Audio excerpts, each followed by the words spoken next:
सबसे बड़ी गणेश जी की प्रतिमा। भारत के अलावा कहां के लोग करते हैं भगवान गणेश की पूजा? आखिर कहां स्थित है 13 मंजिला बिल्डिंग के बराबर गणेश जी की प्रतिमा? इस प्रतिमा से आखिर क्यों तूफान भी डरता है?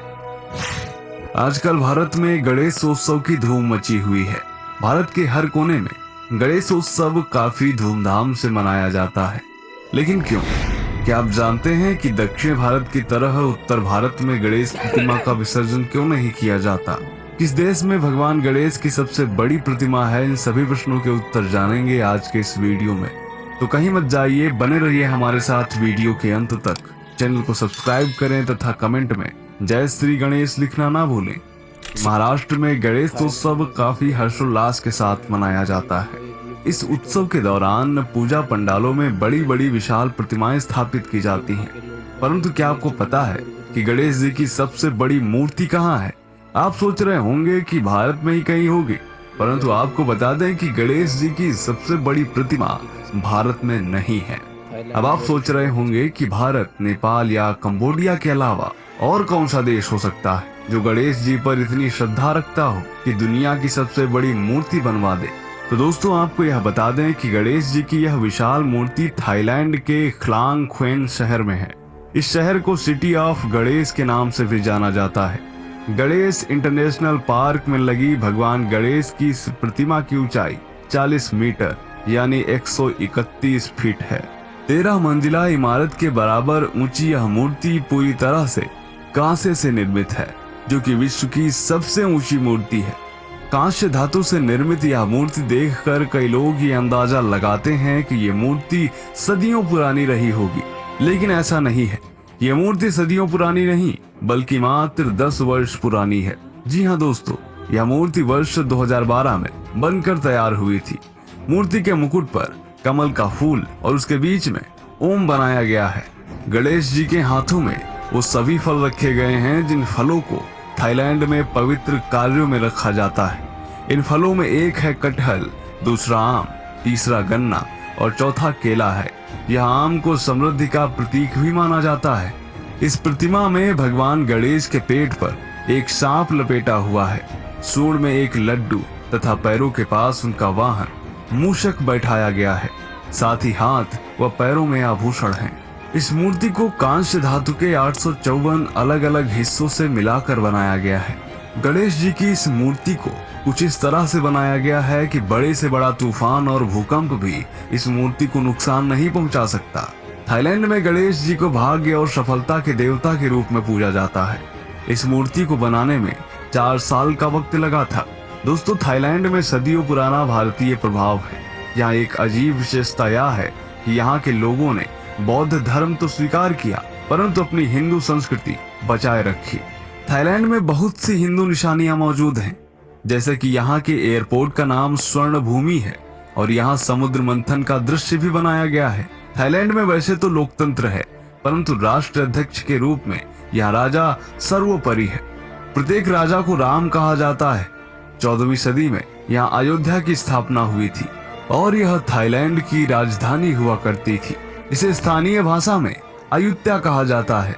इसी अयुत्या में चाचो एंग साओ एसोसिएशन नामक एक संस्था है जो कई तरह के धार्मिक कार्य और सामाजिक कार्य करती है।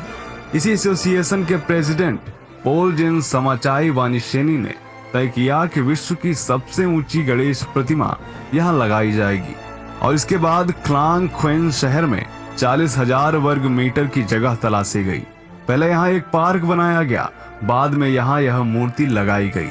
चाचो येंग शाओ एसोसिएशन ने यहाँ एक सेंट्रल म्यूजियम भी तैयार किया है जो स्थानीय इतिहास को सुरक्षित रखने के उद्देश्य से बनाया गया है। भगवान गणेश की इस प्रतिमा को देखने के लिए लाखों लोग यहाँ आते हैं। भगवान गणेश की यह मूर्ति वहाँ के प्रसिद्ध मूर्तिकार पिटक चल्ले मलाओ ने बनाई है। मूर्ति को लेकर एसोसिएशन का दावा है कि यह विश्व की सबसे ऊंची गणेश प्रतिमा है और अभी तक उनके इस दावे को किसी ने भी चुनौती नहीं दी है। यदि भारत की बात करें तो भारत में गणेश जी की सबसे ऊंची मूर्ति मध्य प्रदेश के इंदौर में है, जो कि 25 फीट ऊंची है। इस मूर्ति को वर्ष 1875 में बनाया गया था। दोस्तों, महाराष्ट्र में गणेश उत्सव भले ही जोर शोर से मनाया जाता है, परंतु वहाँ पर स्थायी रूप से गणेश जी नहीं पूजे जाते। गणेश जी के स्थान पर वहाँ स्वामी कार्तिकेय की पूजा की जाती है, जिन्हें मुरुगन स्वामी भी कहा जाता है। हिंदू धर्म ग्रंथों के अनुसार भगवान शिव ने गणेश जी को उत्तर भारत तथा स्वामी कार्तिकेय को दक्षिण भारत का क्षेत्र दिया था। एक बार भगवान गणेश को दक्षिण भारत घूमने की इच्छा हुई, इसीलिए वे अपने बड़े भाई स्वामी कार्तिकेय के यहाँ 10 दिन के मेहमान बनकर रहे और इसीलिए दक्षिण भारत में गणेश जी की पूजा एक मेहमान के रूप में की जाती है और गणेश चतुर्थी से 10 दिन बाद अनंत चतुर्दशी के दिन उन्हें विसर्जित कर दिया जाता है। एक बार फिर से बताते चलें कि दक्षिण भारत के मुख्य देवता स्वामी कार्तिकेय हैं और उत्तर भारत के मुख्य देवता गणेश जी हैं। इसलिए गणेश उत्सव का त्योहार उत्तर भारत में अभी तक नहीं मनाया जाता था, परंतु कुछ दशकों में हम सबने देखा है कि उत्तर भारत में भी कुछ लोग फिल्मों की देखा देखी गणेश उत्सव मनाने लगे हैं। उत्तर भारत में गणेश उत्सव मनाना तो ठीक है, परंतु दक्षिण भारत की तरह गणेश विसर्जन करना ठीक नहीं है, क्योंकि यह गणेश जी का खुद का क्षेत्र है। वह यहाँ सदैव प्रतिष्ठित हैं।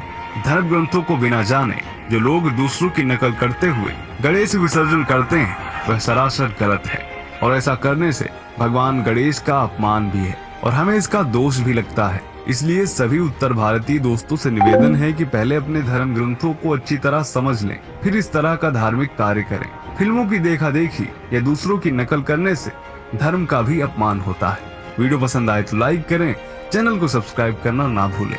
मिलते हैं आप। वैसे तो वहाँ पर बौद्धिस्टों की 95% है और हिंदुओं की 0.3% है, जबकि वहाँ पर बौद्धिस्ट को मानने वाले ज़्यादा लोग हैं। वहाँ बताया जाता है वहाँ पर छुआछूत भेदभाव नहीं, वहाँ सभी धर्म को मान्यता दी जाती है, खास करके हिंदुओं को अपने धरोहर पर। यदि आप बुद्ध भगवान को मानने वाले हो और गणेश जी को मानने वाले हो तो चैनल प्लीज़ सब्सक्राइब कर दिए और लाइक शेयर कमेंट जरूर करके बताइए थाईलैंड के बारे में।